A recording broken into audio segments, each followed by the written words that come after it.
तो ऐसे कोकिल साईं, उनका चरित्र स्वयं स्वामी शेखरानंद जी महाराज ने लिखा। कहते हैं 17 वर्ष तक एक दिन भी बिना नागा किए नेत्रों से आंसू गिरते रहते थे सीता जी के वियोग में, सिया जी के वियोग। उनको उनका वियोग दूर करके आते, कहते उनका वियोग अपने ऊपर लेके आ जाते और विरह में रहते। और वृंदावन में वास करते थे और आपका नियम था अपने ठाकुर जी का दर्शन किसी को नहीं करवाते थे, अपने सेवा के ठाकुर जी के दर्शन नहीं कराते थे।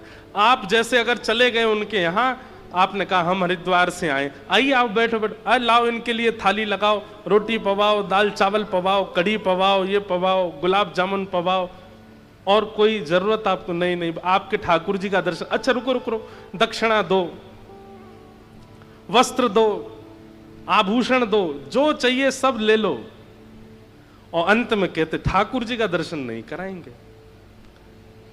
बोले आपने इतना सब कुछ क्यों दिया? बोले इसलिए दिया कि कुछ ठाकुर जी से मांगना नहीं, जो चाहिए मुझसे ले जाओ, हमारे ठाकुर जी से कुछ मत मांगना, उनको संकोच में मत डालना।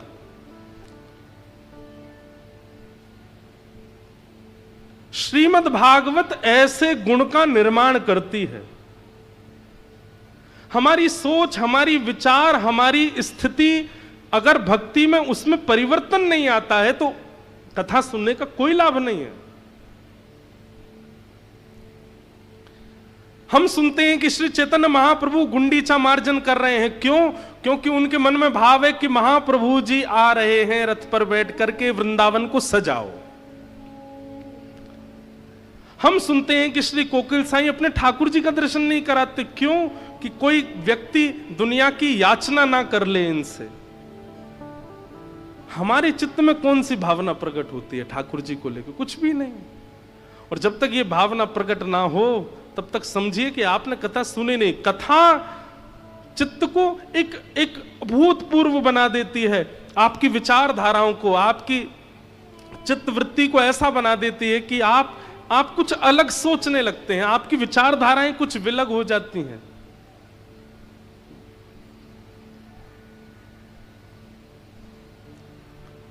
ये भागवत का विषय है।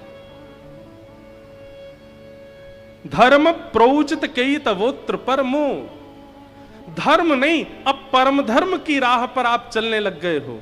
अब जो कर्माबाई है, कर्माबाई नाम सबने सुना है,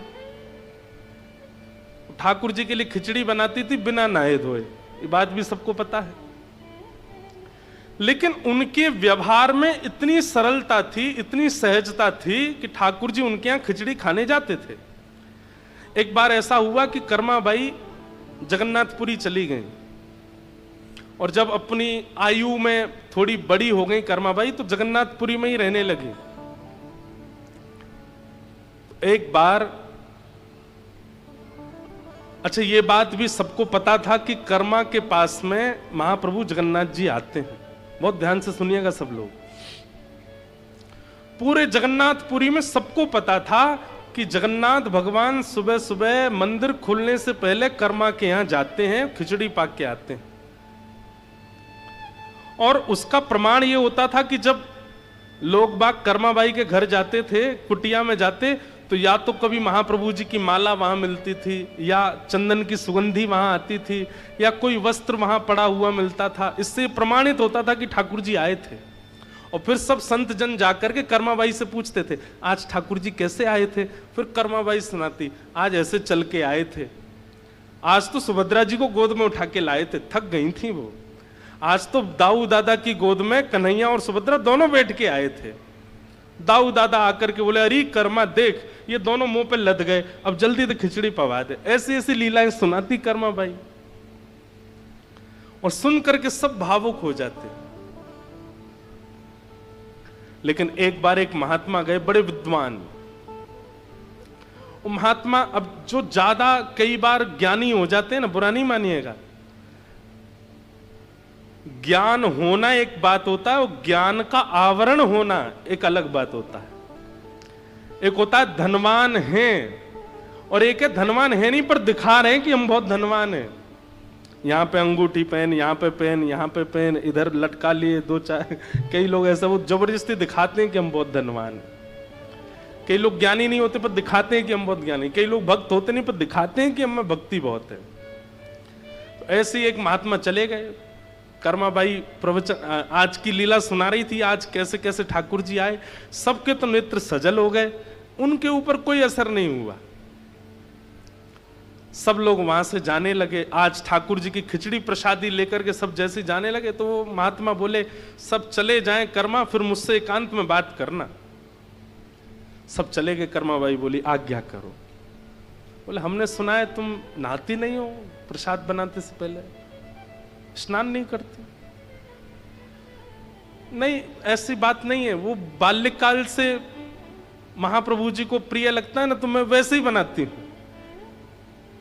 पर मैं रात्रि में स्नान कर ली तो मेरी कोई अपवित्र अवस्था नहीं होती उस समय। मैं बहुत ध्यान से महाप्रभु जी का प्रसाद सिद्ध करती हूं। नहीं, गलत है। देखो वो तो भगवान है, वो तो करुणा में है। बहुत ध्यान से सुनिएगा, वो तो कृपालु हैं, वो तो करुणावतार हैं। वो तो तुम्हारी हर भावना स्वीकार करेंगे, पर तुमको चाहिए कि तुम शास्त्रीय नियम का पालन करो। वो तो परमात्मा है, वो कुछ नहीं बोलेंगे। लेकिन इन सब का तुमको एक बात और बता दूं। बोले क्या? ये सब तुम्हारे पूर्व जन्म में किए गए पुण्य हैं, जिनके फल से जगन्नाथ जी तुम्हारे यहां प्रसाद पाने आते हैं। जिस दिन तुम्हारा पूर्व जन्म का पुण्य नष्ट हो जाएगा, हाथ पे हाथ धरी बैठी रह जाओगी, महाप्रभु जी नहीं आएंगे तुम्हारे पास। कर्माबाई इतनी घबरा गई। नहीं नहीं भगवान, आप आज्ञा करें, मुझे किस नियम का पालन करना है, कैसे करना है, आप जो बताएंगे मैं वैसे करूंगी। महात्मा ने लंबा चौड़ा नियम बता दिए। सुबह उठा करो, उठने के बाद फिर शुद्ध जल में स्नान करो। उसके बाद फिर यहाँ महोदधि समुद्र है, समुद्र में स्नान करो। समुद्र से आने के बाद पूरा शरीर नमकीन हो जाएगा, तो एक बार फिर शुद्ध जल से स्नान, 3 बार तो स्नान करो। और स्नान करने के बाद गोपी चंदन घिसो, गोपी चंदन घिस करके ठाकुर जी को अर्पित करो, फिर अपने शीश पर लगाओ। फिर जिस चूल्हे में ठाकुर जी का भोजन बनता है उस चूल्हे में बढ़िया पूजन करो, उस पर पुष्प अर्पण करो, अन्नपूर्णा मैया को प्रणाम करो। फिर अग्निदेव का आवाहन करके अग्नि प्रज्वलित करो। जो कढ़ाई है उस कढ़ाई पर चंदन लेपन करो चारों ओर। और उसके बाद उसमें जो अन्न पधराओ उस समय सुंदर वैदिक मंत्रों का उच्चारण करो। फिर उसमें नमक डालते समय रामरस भगवान को प्रणाम करो। फिर इनको इतना नियम बता दिया कर्माबाई को। तब खिचड़ी बना के पवाना ठाकुर जी को। कर्माबाई बोली जो आज्ञा मैं करूंगी, ऐसा ही करूंगी। दूसरे दिन कर्माबाई उठी, पहले तो घर में स्नान किया। अच्छा, स्नान का भी नियम है। ब्रह्म मुहूर्त से पहले देव नदियों में या फिर समुद्र में स्नान करना निषेध है। ब्रह्म मुहूर्त से पहले यानी कि सुबह के 3:45 से पहले स्नान नहीं करना चाहिए देव नदियों में या समुद्र में।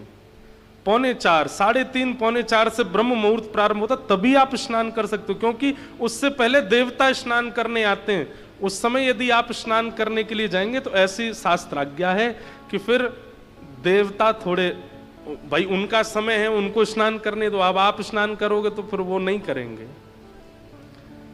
तो कर्माबाई पहले प्रतीक्षा करती, सुबह ब्रह्म मुहूर्त होता, फिर महोदधि स्नान करती, घर आके शुद्ध जल से स्नान करती। आज चूल्हा का पूजन कर रही है, अग्नि पुष्प आदि सब छोड़ रही है, अन्नपूर्णा मैया का स्मरण कर रही है, पतीला धर के उस पर चंदन लगा। इतने में ही महाप्रभु जी आ गए। महाप्रभु जी आ गए, सुभद्रा जी आ गई, बलराम जी आ गए। आकर के तीनों बैठ गए और बैठ कर कह रहे हैं, मां लाओ जल्दी प्रसादी लाओ। कर्माबाई बोले रुक जा रुक जा रुक जा, अभी कढ़ाई का पूजन चल रहा है। ठाकुर जी बोले हैं ये क्या हो रहा है, कढ़ाई का पूजन? सुभद्रा जी बोली आज देख रहे हो कर्मा के केश कढ़े हुए हैं, बढ़िया जूड़ा बना है, आज नहा धो के बना रही है। बलराम जी बोले वो सब तो ठीक है, हमारी मंगला आरती का समय हो रहा है, और ये कर्मा बाई अभी तक ये कढ़ाई को ही पूजन कर रही है। उसके बाद अब उसमें दाल भी डाले तो कोई मंत्र बोले, उसमें चावल डाले तो कोई मंत्र बोले, नमक डाले तो कोई मंत्र बोले, हल्दी आदि डाले तो भी मंत्र बोले। इसी बात के लिए ठाकुर जी बार बार बोले जल्दी कर माँ, माँ जल्दी कर, इसीलिए उनका नाम कर्मा पड़ा। जल्दी कर माँ, माँ जल्दी कर। लेकिन ब्रह्म मुहूर्त निकल गया, ठाकुर जी की मंगला आरती का समय हो गया और ठाकुर जी खिचड़ी आधी अधूरी पाकर के दौड़े श्री मंदिर की ओर, क्यों पुजारी द्वार खोल रहे हैं। और उस दिन ठाकुर जी ने कर्माबाई के प्रसादी को पूर्ण ग्रहण नहीं किया। कर्माबाई मंदिर गई, प्रणाम करके आई, ठाकुर जी से बोली जय जय, आज आपने आरोगा नहीं। बोले देख हमारी एक बात सुन, एक तो तैने आज बहुत विलंब किया, तैने बहुत समय लगाया, और दूसरी बात बुरी लगेगी लेकिन वास्तव आज तेरी खिचड़ी में स्वाद ही नहीं था, आनंद ही नहीं आया, हमको स्वाद ही नहीं लगा बिल्कुल भी। कर्माबाई बोली मैं तो आपके वैदिक नियमों का पालन कर रही थी, स्नान करके, ध्यान करके, समुद्र में स्नान करके, पूजन करके, अन्नपूर्णा प्रणाम ये सब करके। बोले वो सब दुनिया करे, तू मत कर, तू जैसे करती वैसे ही कर। अगर वैसे नहीं करेगी तो हम कल से नहीं आएंगे पाने के लिए, तेरे लिए वो नियम नहीं है। तुम तो कर्मा जैसे करती हो वैसे ही करो, उसमें कोई परिवर्तन करने की आवश्यकता नहीं। कई बार सेवा पद्धतियों को देख करके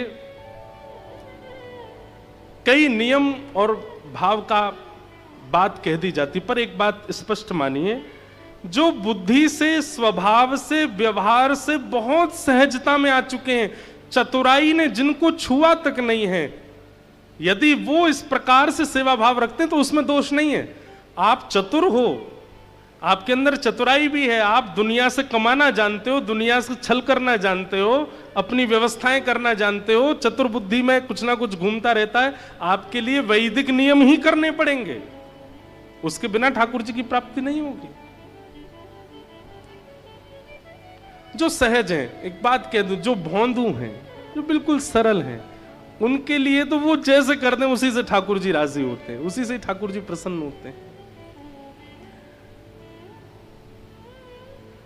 तो चाहे कर्माबाई हो, चाहे चेतन महाप्रभु हो, चाहे जिन जिन आचार्यों का और रसिकों का हम नाम बोल रहे हैं, ये सब हों, ये सब कौन हैं? ये धार्मिक नहीं है, ये परम धार्मिक है, परम धर्म। और ये भागवत जी ही सिखाती हैं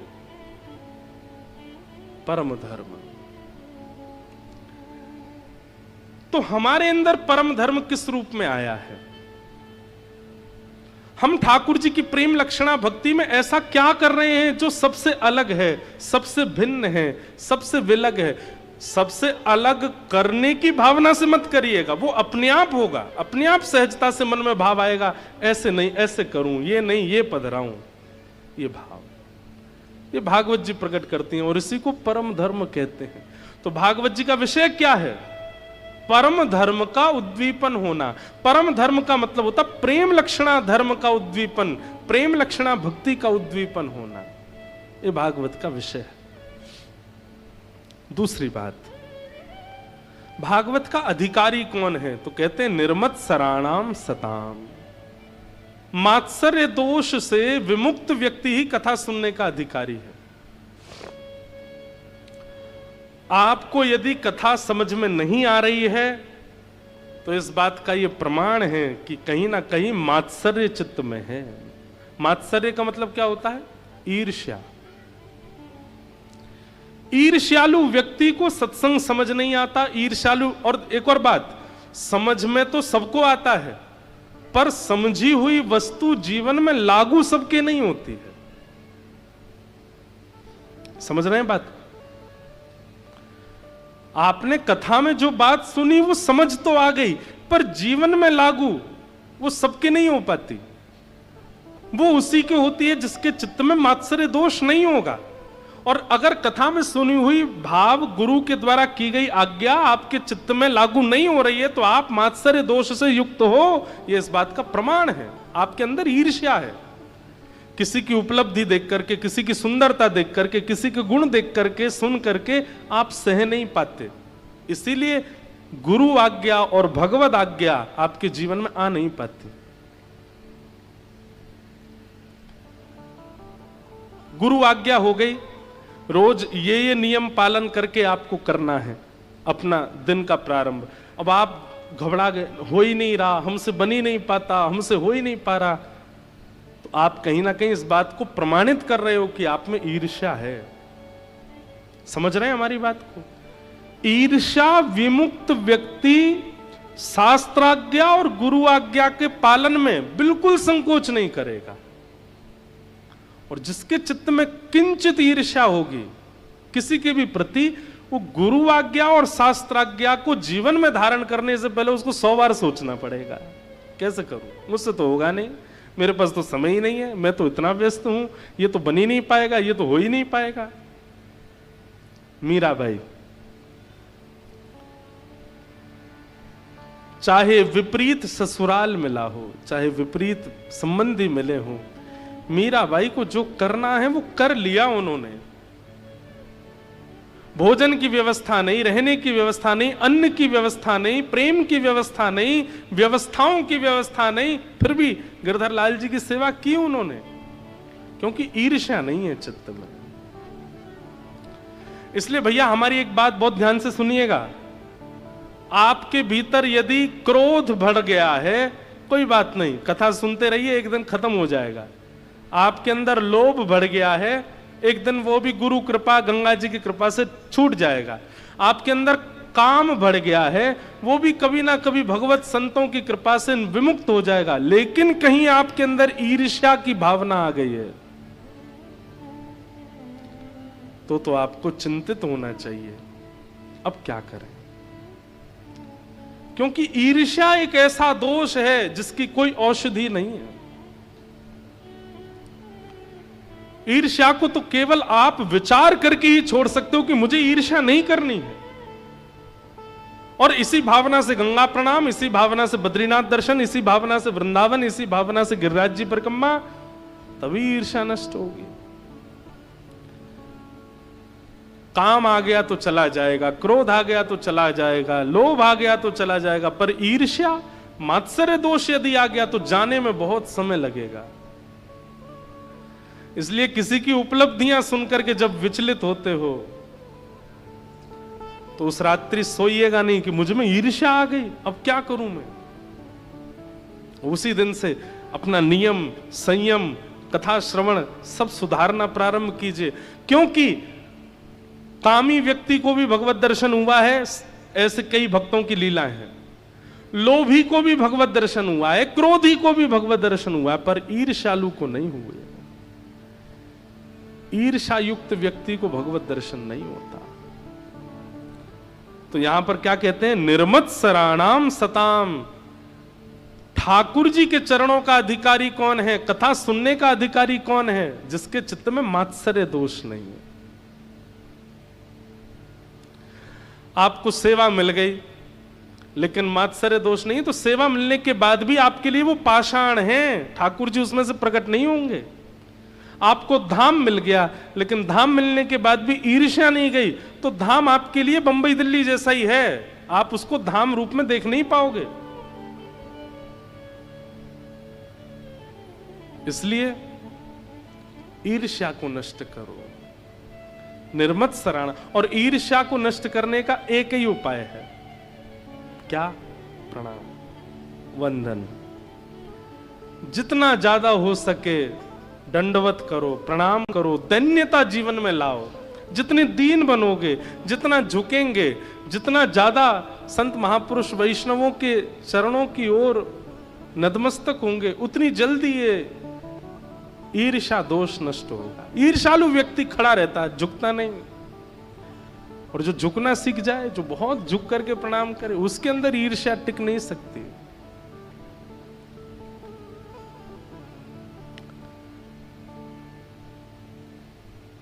प्रकाशानंद सरस्वती काशी में एक बहुत बड़े विद्वान, जब से चैतन्य महाप्रभु के बारे में सुना है तब से इतनी ईर्ष्या करने लगे।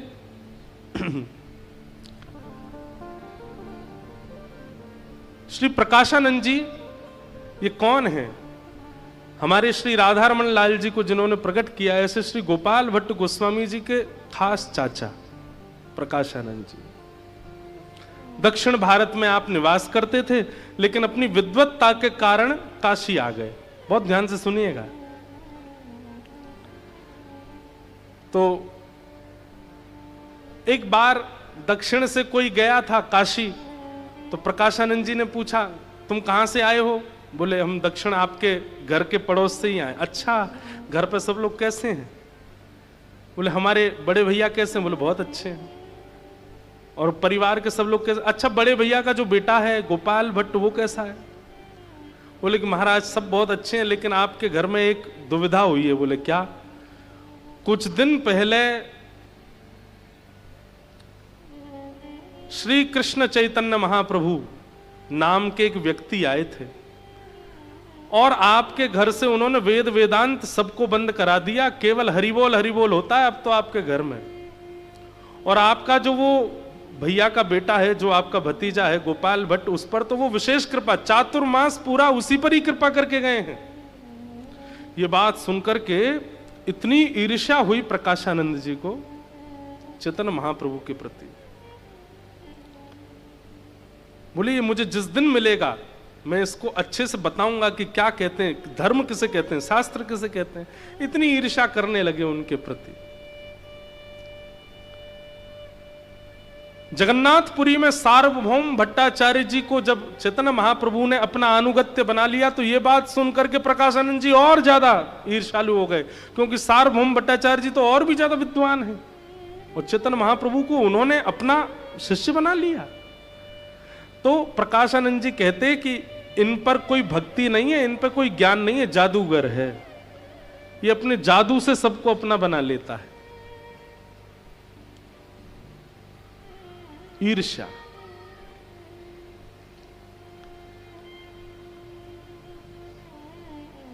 लेकिन एक समय आया काशी में चैतन्य महाप्रभु आए और तभी इनको पता चला कि वही श्री कृष्ण चैतन्य महाप्रभु यहां आए हैं। तो उन्होंने मिलने का खूब भाव रखा, लेकिन महाप्रभु जी कहीं जाते नहीं थे। लेकिन एक बहुत बड़ी सभा हुई और उस सभा में शिष्यों ने कैसे भी करके महाप्रभु जी को बुलाया। महाराज, श्री चैतन्य महाप्रभु जैसे ही उस सभा में आए, अब कोई उस समय पे फोटो तो होते नहीं थे कि पहले से पता हो कि ये कौन है। महाप्रभु जी के रूप को देख करके, उनके नेत्रों को देख करके, उनके भाव भंगिमा को देख करके और जिस भावावेश में वो रहते थे उसको देख करके सबसे पहले नतमस्तक होने वाला उस सभा में कोई था, वो प्रकाशानंद। महाप्रभु जी आए और आकर के वहां बैठ गए जहां सबकी पादुकाएं रखी थी। प्रकाशानंद जी उतर करके गए, बोले, मैं आपको जानता नहीं हूं, मुझे आपका परिचय नहीं पता, पर मैं आपसे प्रार्थना करूंगा, जब से आप आए हैं मेरे चित्त में पता नहीं कैसे इतना प्रेम प्रकट हो रहा है। ऐसे लग रहा है कि जैसे मानो प्रेम की हिलोरें आ रही हैं, प्रेम का ज्वार भाटा मेरे चित्त में आ रहा है। आप कौन हैं वो मैं बाद में पूछूंगा, पहले मैं आपको प्रणाम कर लूं। प्रणाम किया और प्रणाम करके कहा, मंच पर चलिए, आपका स्थान नीचे नहीं है। आजकल संसार में बड़े आडंबरी लोग घूम रहे हैं, आप जैसे लोगों की आवश्यकता है संसार को, मंच पे विराजो। मंच पे ले गए और जाकर के पूछा, आपका परिचय क्या है, आप कहां से पधारे हैं, आपका नाम क्या है? महाप्रभु श्री कृष्ण चैतन्य महाप्रभु हाथ पकड़ करके प्रकाशानंद जी का जैसे ही अपना परिचय देते हैं कि सब हो गए, वही है जिससे मैं इतने सालों से ईर्ष्या कर रहा था। और उस समय नतमस्तक होकर के उन्होंने अनुगत्य स्वीकार किया। कहने का अभिप्राय क्या है? अभी लीला तो बहुत बड़ी है, पर मैंने सूक्ष्म में सुनाई है कि ईर्ष्या का नाश धाम नहीं करेगा, ईर्ष्या का नाश भगवान नहीं करेंगे। ईर्ष्या का नाश तो कोई भगवत भक्त ही कर सकता है। उसकी दृष्टि में यदि आप आ गए, उसकी दृष्टि के सन्मुख यदि आप पड़ गए और उन्होंने अगर आपको देख लिया, यदि भगवत भक्त होगा तो आपकी ईर्ष्या का नाश कर देगा। क्रोध का नाश गंगा स्नान से हो सकता है, लोभ का नाश धामवास से हो सकता है, अभिनिवेश अहंता ममता का नाश तीर्थ यात्राओं से हो सकता है, पर ईर्ष्या का नाश तो कोई भगवत भक्त ही करेगा। इसलिए मैंने कहा, अगर ईर्ष्या ज्यादा हो रही हो चित्त में और आप लोग यहां बैठ के सुन रहे हैं, किसी को अगर पता चल गया हो कि मुझ में ईर्ष्या है, आज से ही प्रणाम प्रारंभ कर दो। जो वैष्णव दिखे, जो महानुभाव दिखे, जो भक्त दिखे, उनको प्रणाम करो, क्योंकि वही एकमात्र उपचार है ईर्ष्या को नष्ट करने का, और कोई उपचार नहीं।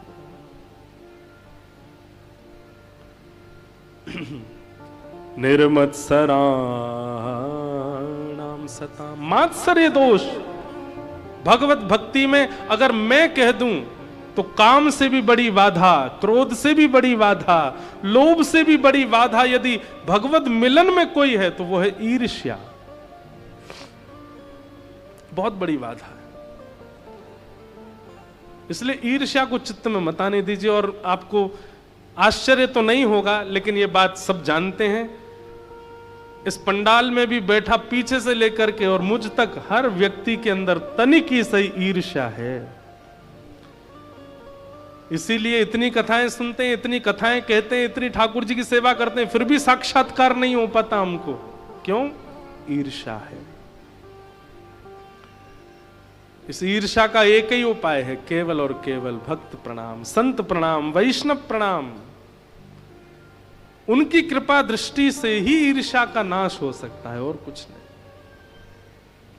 जैसे प्रकाशानंद प्रबोधानंद बन गए चैतन्य महाप्रभु की कृपा से। फिर इन्हीं प्रकाशानंद जी को महाप्रभु जी ने भेजा, जाओ वृंदावन जाके वृंदावन महिमामृत ग्रंथ लिखो। और इन्होंने वृंदावन आकर के वृंदावन की महिमा का वर्णन किया।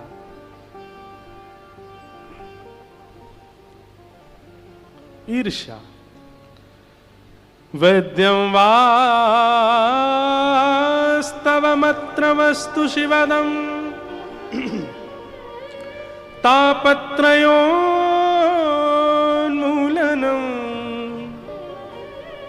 श्रीमद्भागवते महामुनिकृते किं वा परेश्वर सद्यो हृद्यवरुध्यते त्रिकृतभिः शुश्रूषुभिस्तत्क्षणात्। तो विषय, अधिकारी, और अब आता है संबंध। संबंध श्रीमद् भागवत जी का विषय हमने सुना, भागवत जी के अधिकारियों के बारे में सुना। अब भागवत जी किससे संबंध कराती है? तो कहते हैं वैद्यम वास्तवमत्र वस्तु शिवदम। कई लोग कथा इसलिए सुनते हैं कि उनके जीवन के कष्ट दूर हो जाएं, कई लोग कथा इसलिए कराते हैं कि उनके जीवन में उपलब्धियां आ जाएं। पर अगर आप इन सब कारणों से कथा सुन रहे हैं तो आप जा सकते हैं। सांसारिक किसी भी कामना की पूर्ति कथा से होती तो है, पर फिर भी उसके लिए कथा मत सुनिए। ये तो बात वही हो गई, सिर में दर्द है और पेट दर्द की दवाई खाओगे तो सिर दर्द ठीक होगा? या फिर किसी को शुगर है और वो कैंसर की दवाई खावे, ये तो गलत है ना। श्रीमद् भागवत जी का उद्देश्य जाने बिना आप भागवत जी के आश्रय में आओगे तो भागवत जी लाभ तो करा देंगे, लेकिन उससे विशेष फायदा आपको होने वाला नहीं।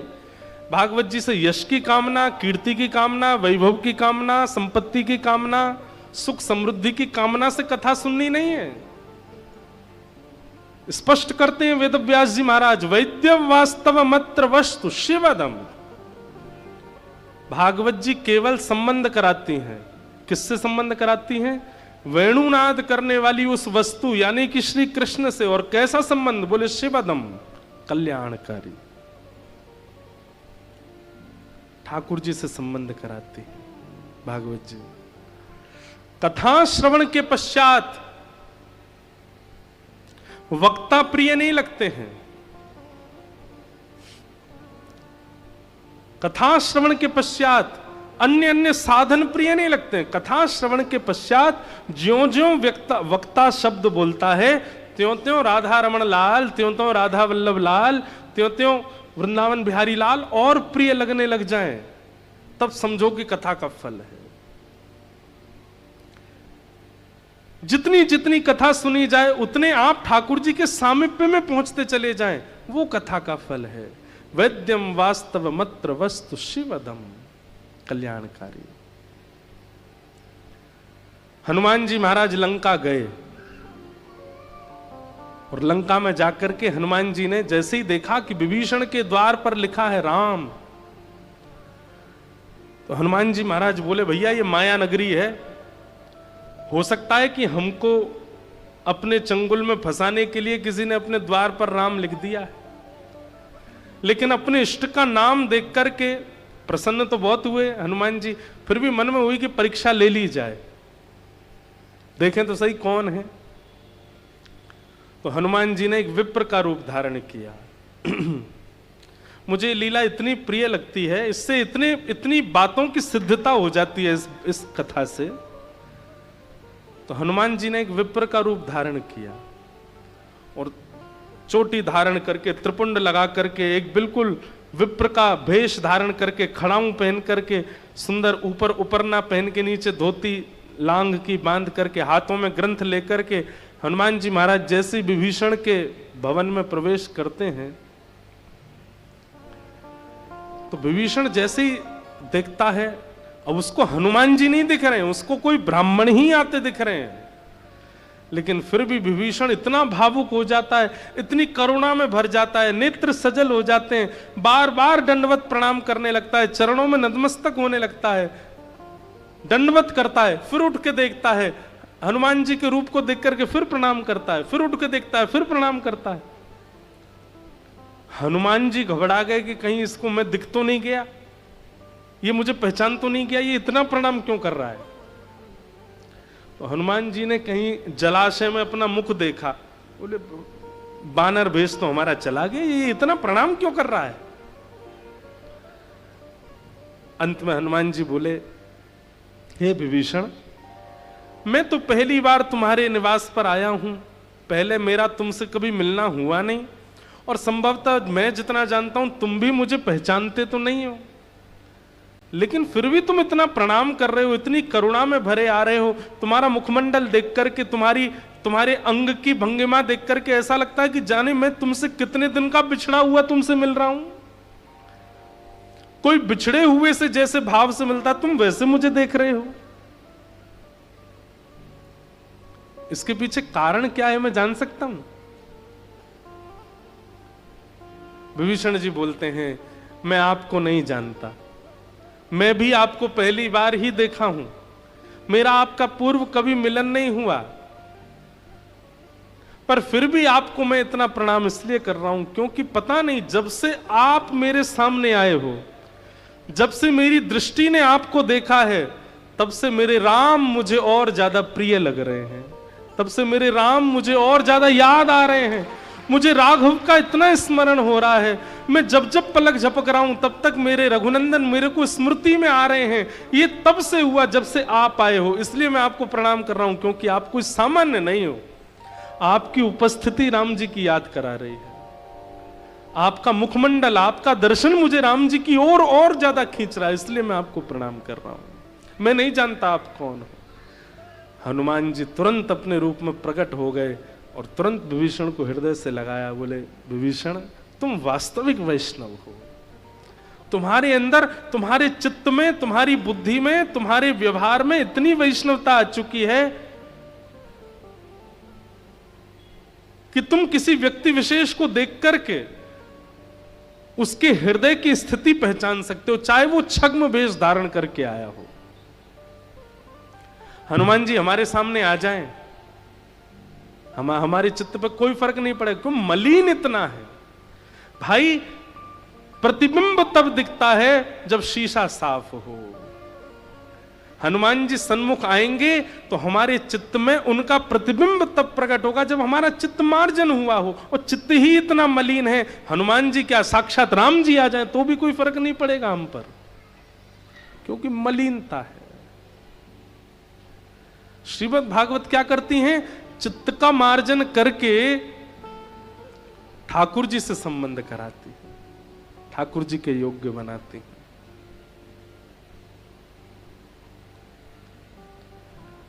और जब श्रीमद् भागवत का आश्रय लेकर के आप ठाकुर जी के सन्मुख जाओगे तो स्वतः मुख से निकल पड़ेंगे भाव। गिरधर छवि पे अटक्यो मेरो मन, गिरधर छवि पे अटक्यो मेरो मन, गिरधर छवि पे अटक्यो मेरो मन, गिरधर छवि पे अटक्यो मेरो मन, सजल श्याम घन वरण लीन है, सजल श्याम घन वरण लीन है, सजल श्याम घन वरण लीन है, सजल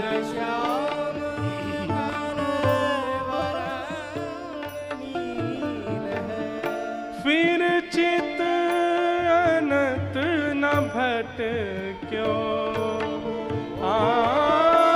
फिर चित अनंत न भटक्यो मेरो मन, गिरधर छवि पे अटक्यो मेरो मन, गिरधर छवि पे अटक्यो मेरो मन, गिरधर छवि पे अटक्यो मेरो मन, गिरधर छवि पे अटक्यो। एक वैश्या का भाव कृष्णदास जी गा रहे हैं। एक वैश्या जिसने जीवन भर केवल विक्रय किया है अपने भाव का, स्वभाव का, तन का, केवल जनरंजन के लिए जिसने अपना जीवन व्यतीत किया है, उस वैश्या पर जाकर के कृपा कर देते हैं कृष्णदास जी। उसका स्वर सुन के, उसका नृत्य देख करके कृष्णदास जी के मन में आ जाता है कि अगर ये अपने गुण से परमात्मा को रिझावे, श्रीनाथ जी को रिझावे, तो उसको ठाकुर जी प्राप्त हो जाएंगे।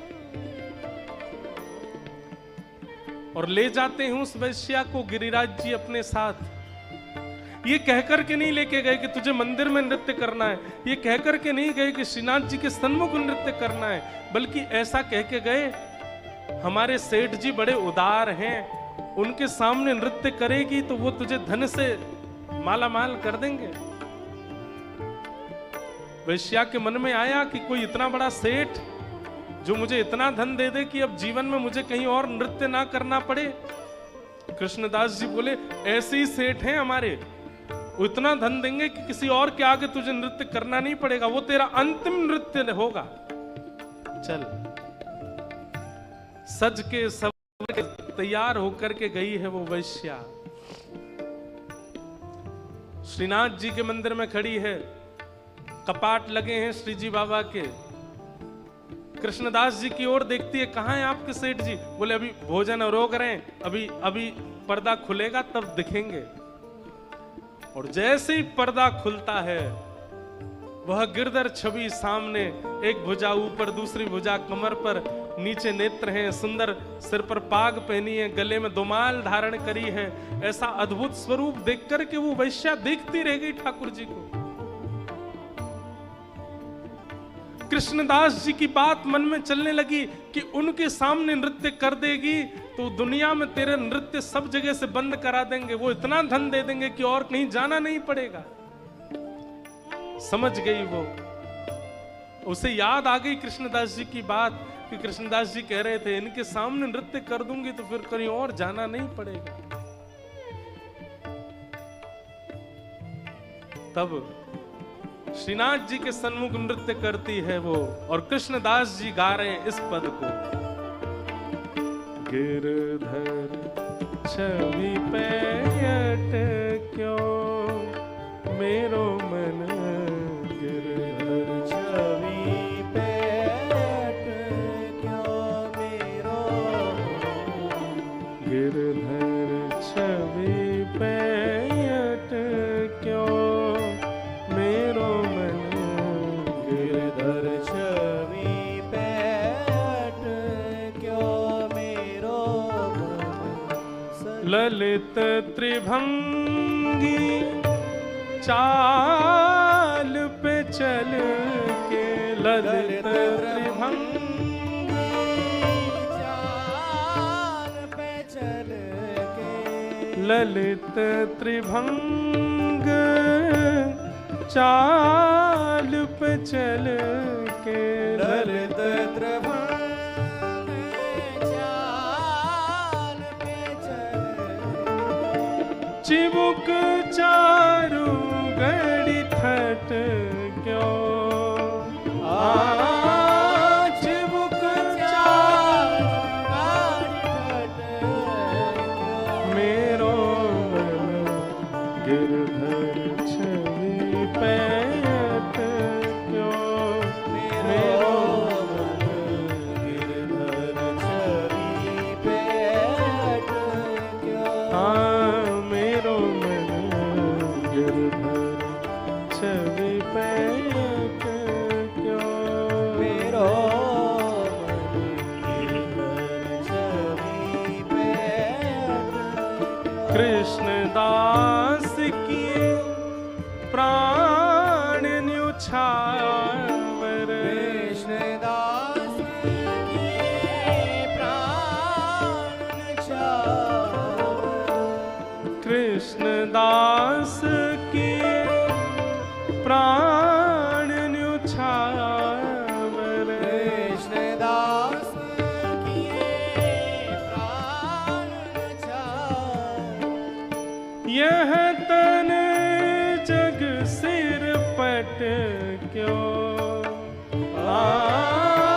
यह तन जग सिर पट क्यों मेरो मन, गिरधर छवि पे अटक्यो मेरो मन, गिरधर छवि पे अटक्यो मेरो मन, गिरधर छवि पे अटक्यो मेरो मन, गिरधर छवि पे अटक्यो मेरो मन, गिरधर छवि पे अटक्यो मेरो मन, गिरधर छवि पे गिरधर छवि पे, गिरधर छवि पे, गिरधर छवि पे अटक्यो।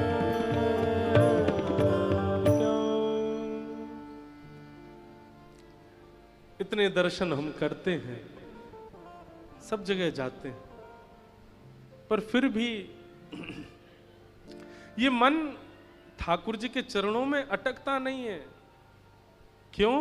क्योंकि अभी विषय और अधिकारी इन दो चीजों को अपने जीवन में उतारा नहीं। भागवत जी का जो विषय है और भागवत जी का जो अधिकारी है, कहीं ना कहीं मात्सर्य दोष चित्त में विराजमान है, इसीलिए संबंध की स्थिति में अभी हम नहीं आ पाए।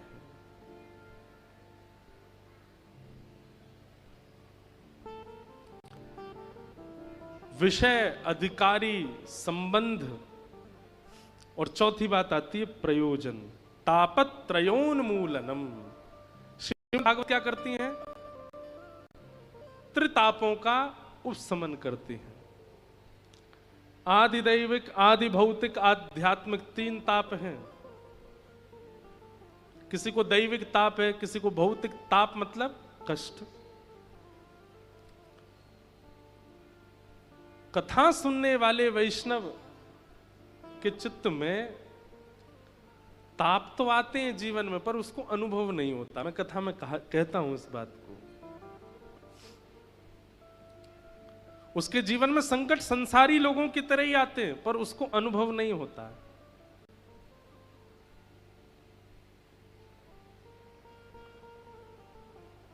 संसारी व्यक्ति को छोटी छोटी बातों का भी अनुभव होता है।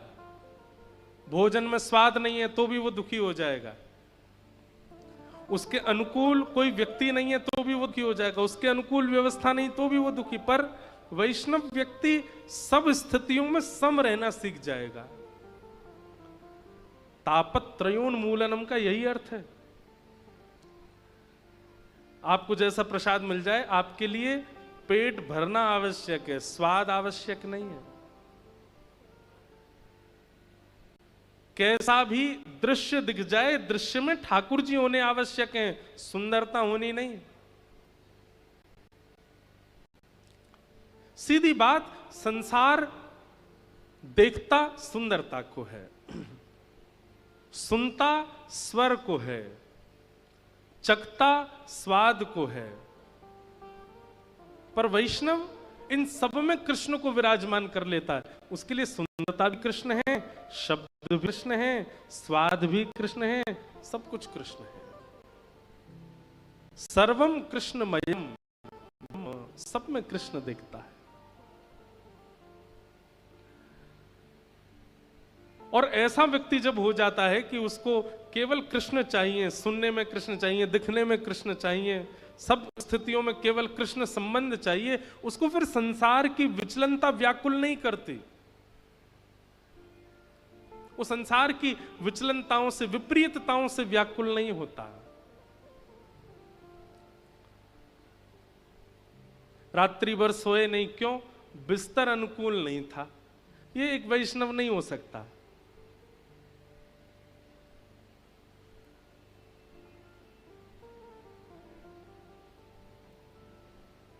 वैष्णव तो सहना सीख जाता, हर स्थिति में पर अपनी अनुकूलता देख लेता है।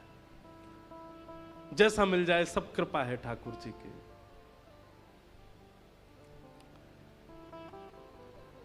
तापत्रयोन्मूलनम श्रीमद् भागवते महामुनि कृते किं वा परैरीश्वर सद्यो हृदयवरुध्यते त्रिकभिः शुश्रूषुभिस्तत्क्षणात्। श्री राधा रमण लाल जी के एक पूर्ववर्ती गोस्वामी हुए, उनका मैंने चरित्र एक बार पढ़ा था, जिन्हें श्री गल्लू जी महाराज कहते हैं। उनका अगर आपने जीवन चरित्र पढ़ लिया या सुन लिया तो आप कहेंगे हमारे जीवन में क्या परीक्षा आती है, जबकि श्री राधा रमण लाल जी के गोस्वामी, उन्हीं के सेवा अधिकारी।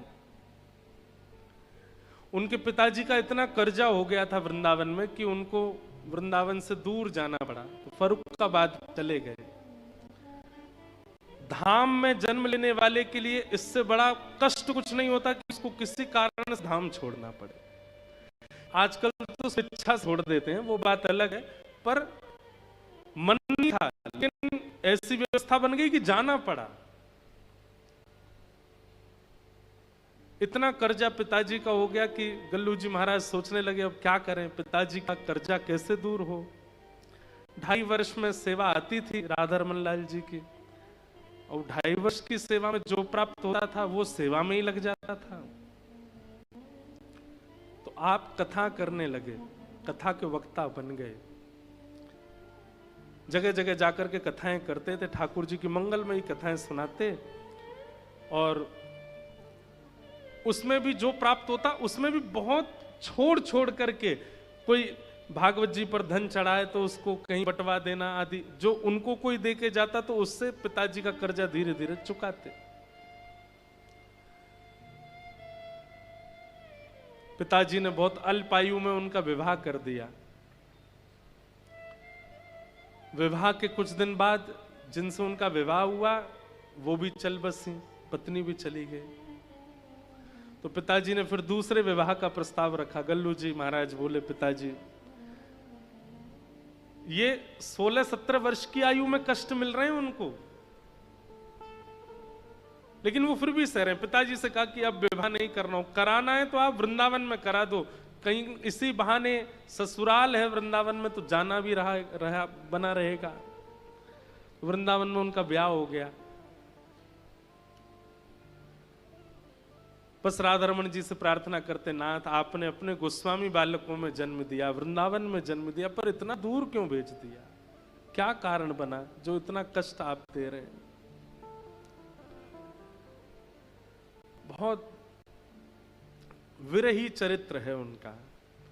सुनकर के लगता है ठाकुर जी कितनी परीक्षा लेते हैं। जिससे अत्यंत किसी प्रेम हो जाता है ना, उसकी परीक्षा लेते हैं ठाकुर जी। लेकिन मैं इस बात को इसलिए कह रहा हूं कि वैष्णव व्यक्ति को वो परीक्षाएं विचलित नहीं करती, वो व्यथित नहीं होता उनसे, वो प्रसन्न मुद्रा में ही रहता है, वो प्रसन्न भाव में ही रहता है।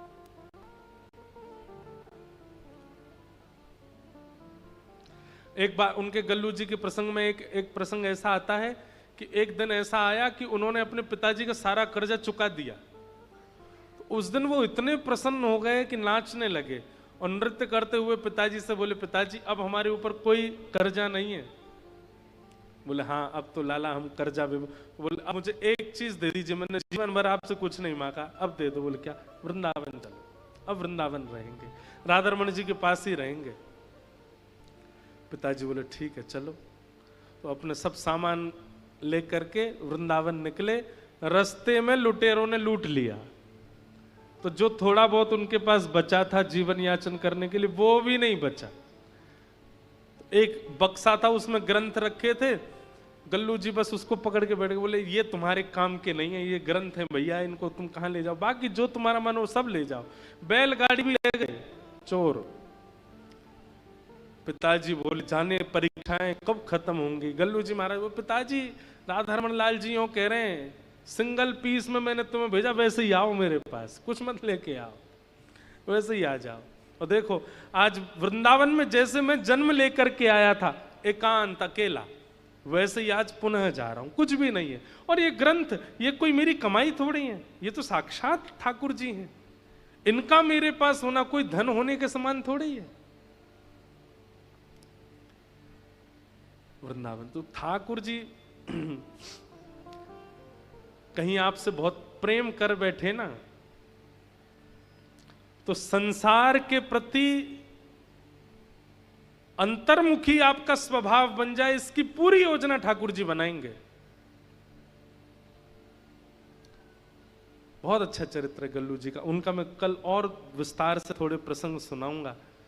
हमारे राधा वल्लभी परंपरा के एक महापुरुष ने तो उनके ऊपर पद भी लिखा है, कबहू बनेगी मेरी मति श्री गल्लू जैसी, उनकी जैसी हमारी मति। वे जब वृंदावन आकर के निवास करने लगे तो लगभग जितने राधारमणीय गोस्वामी थे सबसे उन्होंने हाथ जोड़ करके मंगला की सेवा ठाकुर जी की ली। सुबह मंगला हम कर दिया करेंगे, सबको लगता बढ़िया है, सुबह रात्रि विलंब तो हो ही जाता था सेवा में, सुबह जल्दी उठने की व्यवस्था भी थोड़ी रहती, तो गल्लू जी मंगला करते थे। और कोई गोस्वामी अगर मंगला सेवा नहीं देते थे तो राधारमण जी के परिसर में जाके झाड़ू लगाते, और बार बार झाड़ू लगाते लगाते लाल जी को देख के कहते, श्री जी आज मुझसे कोई अपराध बन गए हो, या हमारे सवेरे उठावे को अवसर नहीं दियो है, मंगला में अंदर आवे को अवसर नहीं दियो है, कहा अपराध बन गयो, मैं क्षमा मांग रहा हूं। और बस सोहनी करते रहते, झाड़ू लगाते रहते। गोस्वामी होते हुए भी इतनी दीनता। एक बात तो बंधुओं श्रेष्ठ है, ठाकुर जी स्वीकार करेंगे उसका एक लक्षण आप में किस रूप में दिखेगा? दीन हो जाओगे, अत्यंत दीन। ये जो छाती है ना ये थोड़ी झुक जाएगी, ये कमर थोड़ी सी नीचे आ जाएगी, ये सिर थोड़ा सा झुक जाएगा, तब समझो ठाकुर जी स्वीकार किए। संसार जब स्वीकार करता है, माया जब स्वीकार करती है, कमर झुकती है, और ठाकुर जी जब स्वीकार करते हैं ना तो कंधा झुकता है, दीन बन जाते, धन्यता आती है। ठाकुर जी जब स्वीकार करते हैं नेत्र झुक जाते हैं, सिर झुक जाता है, और जब माया स्वीकार करती है तो घुटने दुख जाते हैं, कमर दुख जाती है। तो दीन बने अतने, उनके आज भी कई पद राधारमणी परंपरा में गाए जाते हैं। ऐसे श्री गल्लू जी महाराज। तो मैं ये बात क्यों बता रहा हूं कि ठाकुर जी की शरणागति ग्रहण करोगे तो परीक्षाओं का सैलाब आएगा। एक दो परीक्षा नहीं आएंगी, सैलाब आएगा। और आप यदि ये मन में विचार कर रहे हो कि भैया यार हम तो इतना भजन करते हैं, इतना साधन कर, पर महाराज जी जैसे कह रहे हैं सैलाब आएगा, हमें तो अनुभव हुआ नहीं, तो यही तो है भक्ति। सैलाब आएगा लेकिन आपको विचलित नहीं करेगा। गंगा जी में कभी कभी बाढ़ आती है ना, तो जितने बड़े बड़े पोल सरकार लगाती है सब गिर जाते हैं, लेकिन गंगा जी के भीतर जो छोटे छोटे पौधे हैं ना वो नहीं जाते, वो वैसे ही रहते हैं, वहीं के वहीं रहते हैं। ठीक वैसे ही सैलाब वैष्णवों के जीवन में आते हैं दुखों के, लेकिन उनको विचलित नहीं करते, क्योंकि दीनता है, झुकना सीख गए हैं, दैन्यता उनके चित्त में आ गई है। उनको पता ही नहीं चलता कि इतनी विचलन होने वाली बात हुई थी। वो विचलनता संसारी लोगों को होती है, वैष्णवों को नहीं होती।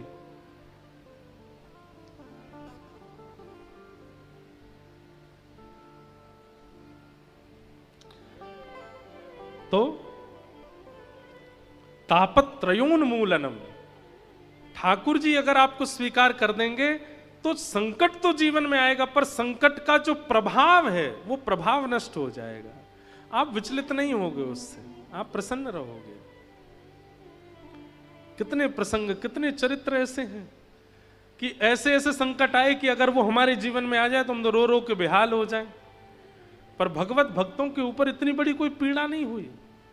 उनके लिए संकट केवल एक है कि ठाकुर जी की विस्मृति नहीं होनी चाहिए, बाकी चाहे जो हो जाए। भक्तमाल ग्रंथ में लाया नहीं मंच पे, अब मेरे को क्या है, मैं यहां पे इतने ग्रंथ आते हैं तो मैं कई सारे निकलवाए आता हूं, ये रहने दो ये रहने दो। भक्तमाल जी में श्री नाभाजी ने एक बहुत सुंदर छप्पे गाया, और श्री प्रियादास जी ने उसके ऊपर इतना अच्छा भाव कहा है। उस भाव में प्रियादास जी कहते हैं, चाहे हमें हाथी के पैरों के नीचे कुचलवा दो, चाहे हमें पहाड़ से गिरवा दो, चाहे हमें विष पिला दो, चाहे जैसा कष्ट देना हो जीवन में कष्ट दे देना नाथ, बस जीवन में दो काम मत करना। क्या?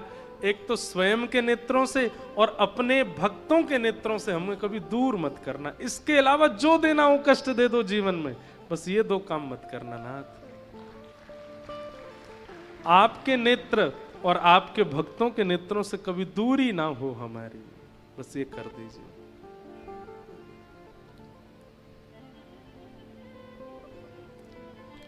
तो जब भक्ति जीवन में आती है, वैष्णवता जीवन में आती है, और उसमें भी ठाकुर जी आपको स्वीकार कर लेते हैं, तो कष्ट तो आएगा, पर जैसे संसारी तड़पता है वैसे भक्त नहीं तड़पता। उसको इतना पता नहीं चलता, अनुभव नहीं होता। मैं कहता हूं भक्ति एनेस्थीसिया का इंजेक्शन है, सुन्न कर देता है आपको। सब कुछ उथल पुथल होती है लेकिन आपको पता नहीं चलता, आपको अनुभव नहीं होता उसका। रसिकदेव जी का चरित्र महाराज, वो चरित्र बहुत बड़ा है। मैं कभी कभी कहता हूं कथा में तो सोचता हूं भगवान की बहुत बड़ी कृपा की ऐसे कष्ट हमको नहीं हुआ। हमारे वृंदावन में गोरीलाल कुंज परंपरा में श्री रसिकदेव जी महाराज, उनके गुरुदेव श्री नरहर देव जी महाराज, तो उनके गुरु जी ने इतनी परीक्षा ली रसिकदेव जी की। कैसे परीक्षा ली? अपने सब शिष्यों से कहा कि तुम झूठी झूठी शिकायत करो रसिकदेव की मुझसे आकर के। सब शिष्यगण जाते और गुरुजी से झूठी शिकायत करते, बोले देखिए ना महाराज, इन्होंने हमारा कमंडल फेंक दिया, इन्होंने हमारे वस्त्र फेंक दिए, हमारे साथ ऐसा किया। तो गुरुजी डांटने के लिए बुलाते रसिकदेव, उनने कुछ किया नहीं था, जबरदस्ती परीक्षा ले रहे हैं गुरुजी। रसिकदेव जी सामने आते, जी गुरुदेव आज्ञा, तुमने इसका कमंडल फेंका। अब फेंका तो नहीं है, लेकिन गुरुजी कह रहे हैं तो बोलते, मुझे याद नहीं रहा होगा गुरुदेव, मुझसे गलती हो गई, मैं क्षमा मांग लेता हूं, जबकि किया नहीं है उन्होंने, लेकिन ऐसी वैष्णवता थी उनके चित्त में, मान लेते थे, स्वीकार कर लेते थे। क्योंकि गुरुजी चाहते थे कि सब शिष्यों को दिखाऊं मैं कि शिष्यत्व कहते किसको है। शिष्य भी आश्चर्य में आ जाते थे कि इन्होंने किया तो नहीं है, फिर भी ये स्वीकार कर लेते हैं।